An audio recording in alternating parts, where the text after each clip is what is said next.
Hello there everyone, and today we're here with a video about Navia. Navia is my most anticipated Fontaine unit, and therefore her having a good kit, or more importantly a fun kit, mattered a lot to me, and I'm glad to say that I'm not disappointed. But without any more waffling, let's get into the overview. Her normal attacks are a basic 4-attack string, not much to note here, but you are going to be using these because of something that we will see later on in her kit. She has some of the sickest animations at least, so when you're normal attacking, you definitely won't be disappointed. Her E will, well... Legalize nuclear bombs. Swag Messiah. The damage of her E is based on how many crystallized stacks you have, and it consumes all stacks. The first 3 are to increase its multiplier, and the rest are damage bonus. And this is going to be the main source of damage in her kit, being around half of the damage that you're doing. Because it has 2 charges, you're going to be able to use this twice.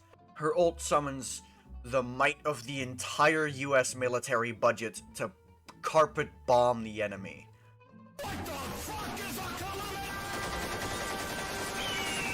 This ultimate has a 60 cost, and the bombardment from the sky will be like Ganyu and Ayato, where it randomly chooses an enemy to target. It's going to hit once every 0.75 seconds, and it will give her one of her E stacks once every 2.4 seconds, which is going to end up to be like 5 in the end. This ult hits like around 17 times, which, you know, makes it a pretty big contribution to her damage. Her Ascension 1 is going to give her normal attacks infusion and also a 40% damage bonus to normal attacks and charge attacks. This is very useful in making her normal and charge attacks good, and for just one passive, this is kind of ridiculous. Because it only lasts 4 seconds and her E has 2 charges, it means you can split your rotation into 2, which is relevant for multiple reasons that I will cover, you know, a bit later on. You can also cut your rotation short if you feel like that you're doing too much damage to the enemy and you want to, you know, get particles on your other teammates first. Ascension 4 passive gives attack based on teammates' elements. If it's an element that you can use Crystallize with, you're going to get 20% attack, which stacks twice, which means 2 of your team slots have to be dedicated to other elements, but the last one can still be a Geo, so you can still have Geo Resonance. Getting into her Constellations, her Constellation 1 will give energy, and it reduces her ult cooldown whenever you use your E. This is kinda useless because her rotations exist, so cooldown is not much of an issue, and she doesn't really have energy recharge issues. If you have C1, sure, you can just get rid of energy recharge altogether and ignore it, but I still don't recommend doing this. Her C2 gives her 24% crit rate on her E, and when you do your E, it's going to also do a tick of burst damage. Now, the burst damage is kind of minor, and the crit rate looks good on paper until you realize, wait, her E is only half of her damage. So, yeah, in the end, it's not going to be that good. Especially since you're lowering your crit rate to build for it, which means that your normal attacks and ult will do less average damage. So, it's a decent constellation. It's probably one of her better ones, but ultimately, it's low increase. Her Constellation 4 will reduce enemies' geo resistance when hit by her E. Yeah, this is very disappointing for a limited 5-star character, because Jean's Constellation 4 is literally double this. Like, come on. Are we really back to doing the 1.0 constellations? And then her C6 gives her E 105% crit damage and refunds the crystallized stacks used for damage bonus, which means that you will always be using only free, like a max to free, and all of the other stacks will be refunded to you. This is a very good quality of life constellation, but its damage is lacking. Overall, when you go from C0 to C6, her damage is going to increase by around 50%, which is pretty pitiful for a 5-star. This is like extremely bad. It's kind of concerning. It's closer to characters like Kuching than it is to characters like Linny or Nouvelette. Or hell, even Brisley has better constellations than this. It's kind of sad. Let's look at her signature gear now. Her signature weapon is bad for the exact same reason as her constellation, which is that they're too laser focused on her elemental skill while ignoring the rest of her kit. Her burst is pretty fucking good, and so are her normal attacks. Her E is of course the most damage, but it's not to the point where I would completely, sideline it like Mihoyo's doing. So I don't recommend pulling it in its current state and just using Serpent Spine instead. The signature set is also not even best in slot if using Furina, because a Hunter will be better. But at this point, that's kinda expected. Because Marshall's Hunter is just such a damn good set, and there's no way they're gonna make a set that's, like, better than that. On her E, she regens 3 to 4 particles per E, and her ER requirements are pretty low, because she gets to use it twice. As a high ball, I would say 130% for her as an on-fielder. She can also be played off-field, but I personally don't want to recommend it due to how her E works, because she would have to use some really weird rotation where Navia comes on-field twice.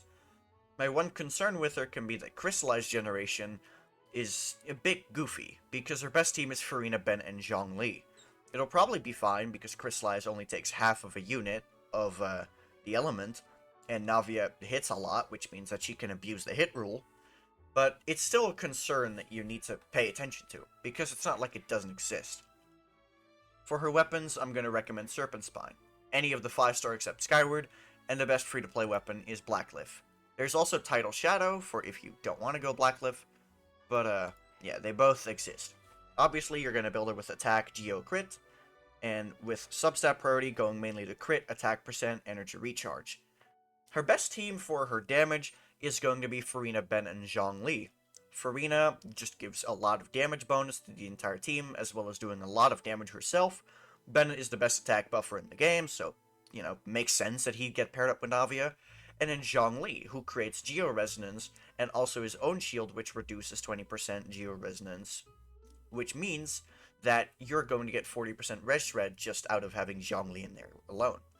Bennett works fine with Furina, as opposed to most teams, because, like I said before, Navia can split her rotation into 2, which means that you are going to be able to do 4 seconds of Navia attacks, swap to your other teammates, get some energy or something, just do whatever you need for healing, and then you can swap back to Navia. You can also swap Zhongli out for Albedo, because Albedo does have good personal damage in this team, and likely has better Geo application due to its more, just being more consistent. I'm personally going to go for Zhongli myself, because it's just a comfier option, and is more likely to do more damage. You can also swap Furina out for Yelan. You lose some AoE damage for this, but you do get a different character to play that has more consistent application. Furina is likely going to be better still because of her team-wide damage buff, and her just having, better personal damage, assuming they don't have signature weapons. But, like I said, that consistency that Yelan has is very valued, as well as the fact that she is able to run Elegy for the end to buff Navia.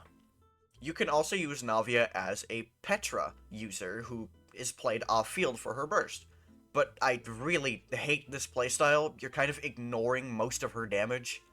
At least her ult does hit pretty hard if you want it to, so it's not like it's going to do a low amount of damage. I just don't recommend it at all. So, based on what I recommended, you can also play Goro, Yelan, Zhongli for your team if you hate Circle Impact. Because, Yelan and Furina have very similar personal damage, and Goro is a worse buffer than Bennett, yeah, but you're only going to lose about 7k DPS, and you're still going to be able to clear all the content just fine. You can also run Elegy on Goro, which, makes the gap a bit less. Navia can also be ran as a dual carry because of her 2 E charges. So I would say that Navia is a very strong unit. She's definitely a good DPS, and everyone who's saying that she's mid is, hasn't really looked into how many upsides she has. I'm really happy with her playstyle, and I'm happy that she can be a quick swap nuker who can be on field. So that means I can still play her, even though she's a quick swap unit, and I can still look at her on field for a lot. Mihoyo definitely did her justice, but I do think her Constellations and weapon need buffs. I can see her C0 kit also getting a buff, but I don't think it's needed at all, because she very much performs up to the standard for me right now. That's going to be all from me. Peace.